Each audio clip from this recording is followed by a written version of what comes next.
Conquest. You either love it or you hate it. Personally, I like it, as you can see from my red crate. And while Volume 17 has what CG has given us, I'm going to show you how you can do what I did and get the red crate, using just Lightspeed Bundles and a few extra teams on the side. If you enjoy this content, make sure you leave a like, subscribe, and drop a comment about other Galaxy of Heroes content you want me to break down, or if you have any questions about today's video. An important thing to know about Conquest is you do not need to finish every feat to get that coveted red crate, as you can see from my sectors. In fact, you can miss out on a total of 34 keycards and still get this maximum reward. An important tool I like to use when going around Conquest is SWGoH, where I filtered all the characters in the game by the buff or debuff I needed for each feat, and then I compared it to my own roster to see what I had available. I highly recommend using this website for any planning ahead you do in the game, as well as having access to all of its other free tools. As you can see from my roster, I am not only preparing for the next Lightspeed Bundles dropped, which is a video for another day, but I am basically just a Lightspeed Bundle player. Not much of my roster can be used to its maximum efficiency, and while I do have units like Bane and Queen Amidala and Reaver, I barely used Queen Amidala just for one feat this conquest, and Bane, he didn't get used whatsoever. But there are a few teams I would recommend you get. So one of these teams is going to be the Inquisitors. Well, yes, I do also have every Inquisitor up to Relic 7. Aside from Reaver, of course, with her being Relic 8, and Second Sister being Relic 5. You don't need Marok for this conquest. In fact, the feat that he's in, he only needs to be present for one of them. And I believe there's another, which he just needs to survive. But that's a boss feat, so it's worth very little, so theoretically it could be one that you miss out on. Another team I highly recommend, as you will see later, isn't actually a team, it is Malak alone. He is so useful with the voluntary vanguard, and as you can see, I've only got the Gnawing Terror Zeta. If I had Jaws of Life, this strategy would be even better. Other team, which links to Malak, is getting Sith Triumvirate up and running. With Talon as well on the end. This is a monster team in GAC, and Treya was one of the foundations for me doing a lot of the feats. Before I go on to show you how I did each feat, I'm going to show you what my data disk setup was for this run. So I went in thinking it would be a normal run with Amplify and Agony, Caustic Emissions, and Thermal Exhausts. This, however, wasn't the case this run, as I had removed Volatile Accelerator, so I had to make do with a few other discs. I picked up a Voluntary Vanguard because it makes cheesing the survival feats so much easier. And Weak Point is proved very effective with other characters.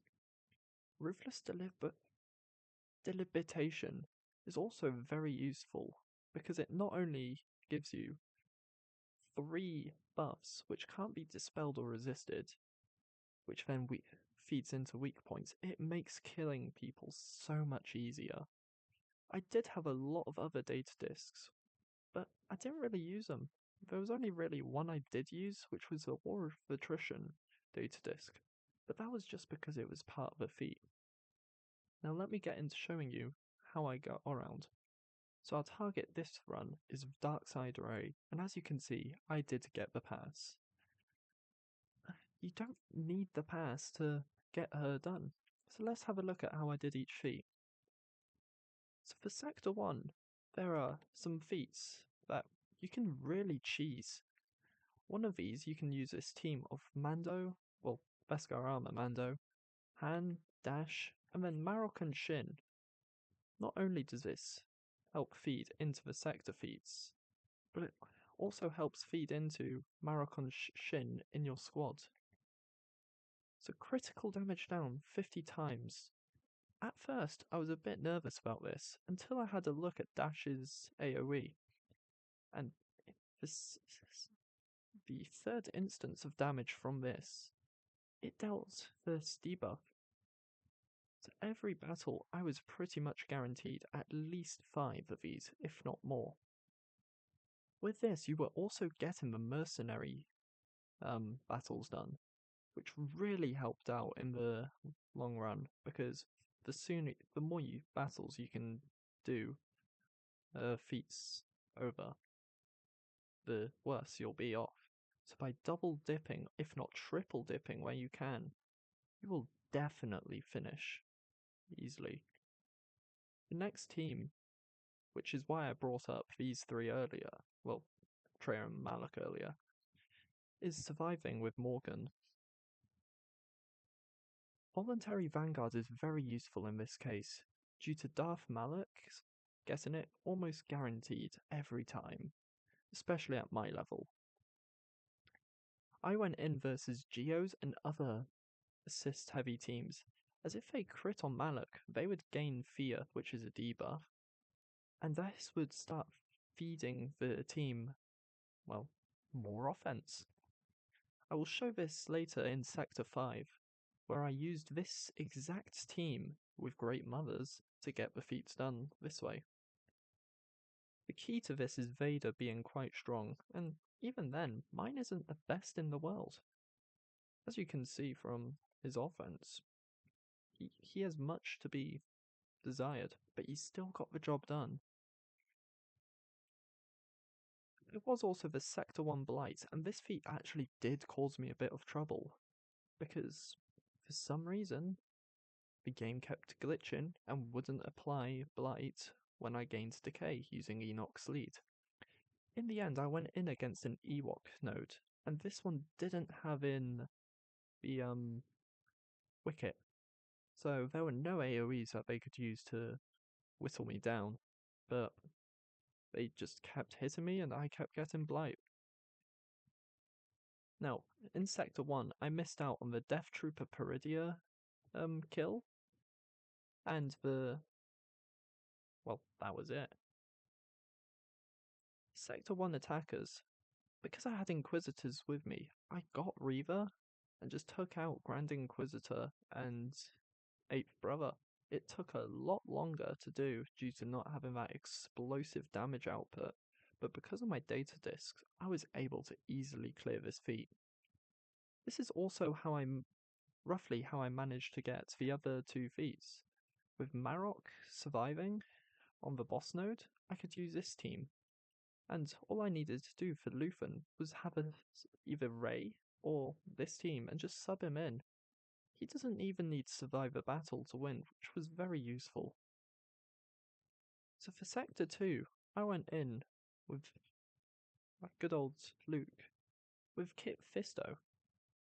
As you probably know from the raid, he has an AoE which does give out potency up, which is one of the feats for Sector 2.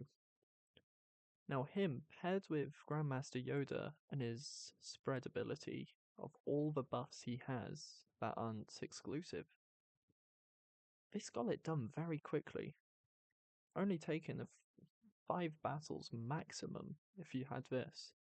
Jedi Revan was there just in case things went sour with the team I went in against as a saviour, but the Voluntary Vanguard would lock onto Luke. This means that as soon as he hits 1% health, Revan would save him and then he'd take a turn decreasing everyone's speed on the opposing team. Jolie was in there just as a just to secure the win. So with the boss node, you needed going off here. That one is supposed to be up there, but that is actually how I did. We're not going to edit that out because I can't be bothered. But that is how I got the Luthen win. And again, you can see that I used Marok to double dip there. Sector 2 had another survival feat, this time with Great Mothers.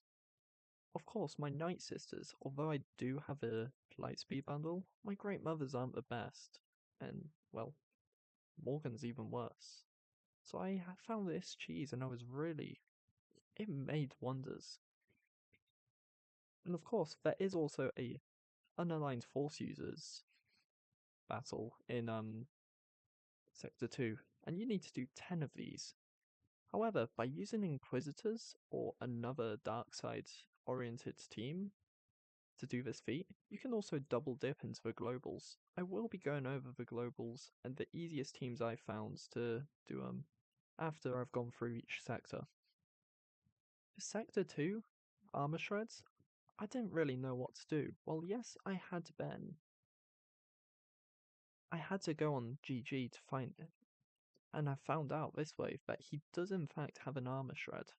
So this gave me the idea of using Ray and a load of armor shredding light side units to just blast through the feet as quick as I could. Night Sister Wins was difficult. As you've seen from my Night Sisters, this is probably the best team I could have pulled off. But eventually, because of the plagues, it just killed everyone. And for the mercenary wins, I went in with these three again. Bam's lead really is good to have, because whenever any enemy takes damage, 2% turn meter to everyone. Of course, this paired with Dash's AoE, well, each enemy has 3 instances of damage, which is 6%, with 5, if not 6 enemies at a time. So you're getting loads of TM at the start of battle, and that's ignoring Han Solo's shoot first. I just threw in these two just to show you what sort of thing you can run. These two both have AoEs, which are quite useful, and Dengar's does actually deal damage to more than just the 5 targets. So that's how I got my boss battle done. So the third sector, it was again a battle intensive one. I wasn't too sure how to get the accuracy down until I realized that 2 of the Inquisitors actually gave it. It was Seventh Sister, which she gave it. Where is it? Yep. Every time that she assists and a target has 3 stacks of Purge, she would inflict accuracy down. And similar was the 8th brother, which he does it on his AoE, which with those two combined, they were blasting through this feat. For the leader, I did opt in to use Marok, but there are other options you could have done. This way, I got bonuses from Reaver with, well, not just her unique, but because of it all being Inquisitors, the Purge amounts stacked up, which then of course just meant with Weak Spot, I could blast through each enemy. Again, I used this trio to get the survival feat, this time with Death Trooper Peridia. And for the stuns, I went in with Jedi Knight Luke, Bastila, and Jedi Knight Revan.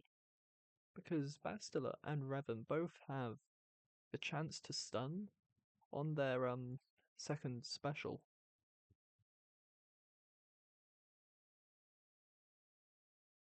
Of course, this isn't guaranteed, but we only need to attempt to inflict it, so it worked out really well.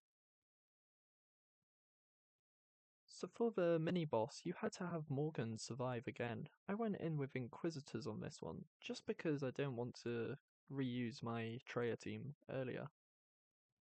There was also a battle on that same mini-boss to get mercenary kills, and you only need 1 for the feat, but I went in with a full squad of mercenaries. This is again showing off a composition you could do, and Cad Bane does also have accuracy down on his basic, so that could also be an option if you don't have it. Of course, with these new Lightspeed bundles, we will be able to get Jabba, and Cad Bane is Hut Cartel, so we can call him to assist with that one. So we also had to do a battle with Padawan Sabine Wren in the squad. So I went in with just Ray with some light side. This really blasted through.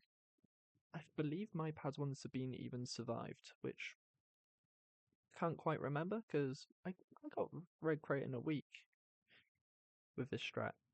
There was also a dark side characters, but well, there's plenty of squads that I've shown that a dark side only.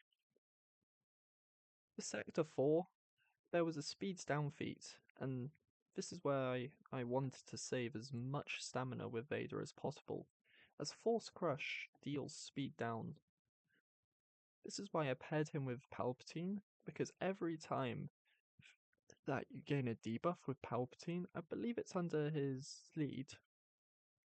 Yep, you gain 20% turn meter. So what I would end up doing is taking a turn with Mara and using both her AoEs to deal as many debuffs as I could.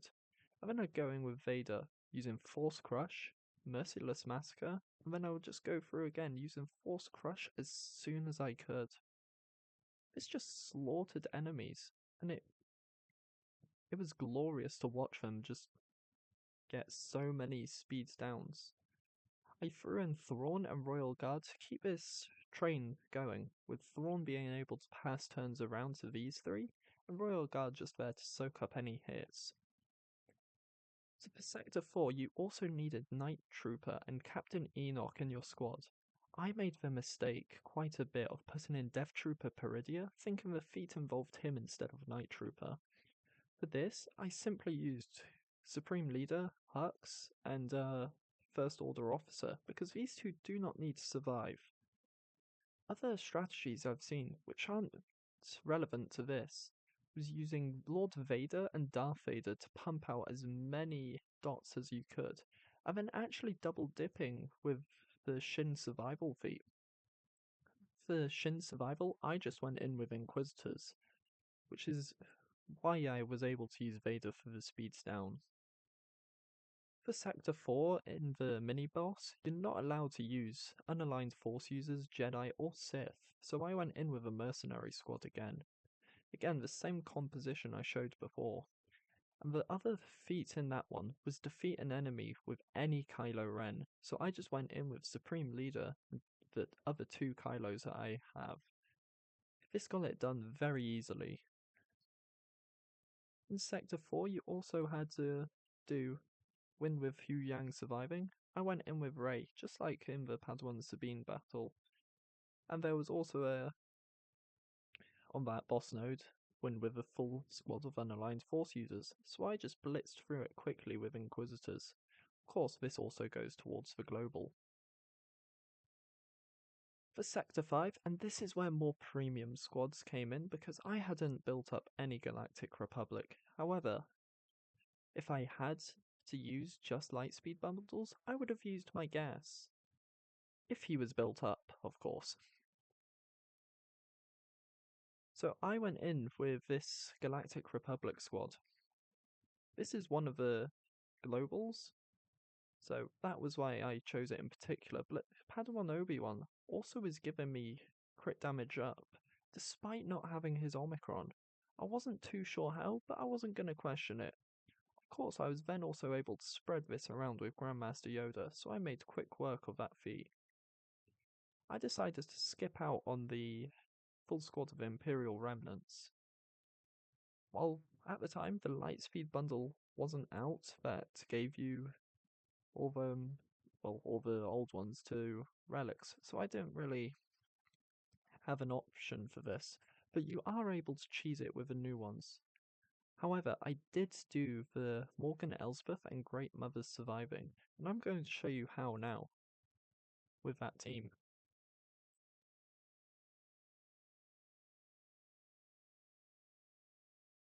So I would look through, and I'm going to just go in against Geos, just for the sake of time.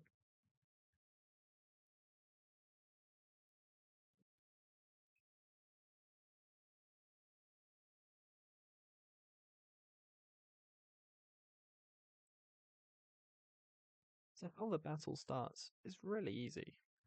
Malak will gain Voluntary Vanguard, as you can see from him being marked, and then it's just play around until you win. So Great Mothers will take the bonus turn at the start of battle, but it doesn't really matter. So then, when Vader eventually gets a turn, you want to Merciless Massacre, use his AoE, and because of all the debuffs on him, Weak Point just takes over, and, well, you massacre them. And this I was able to get wins even with low stamina, so it is an option that you can go through.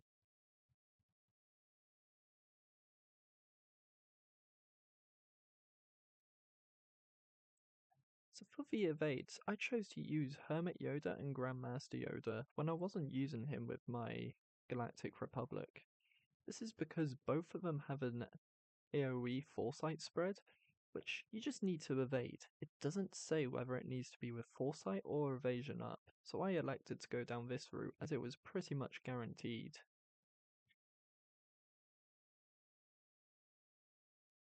For the boss fights and mini bosses, there was a no attacker, which I went in with the same Inquisitor team as before.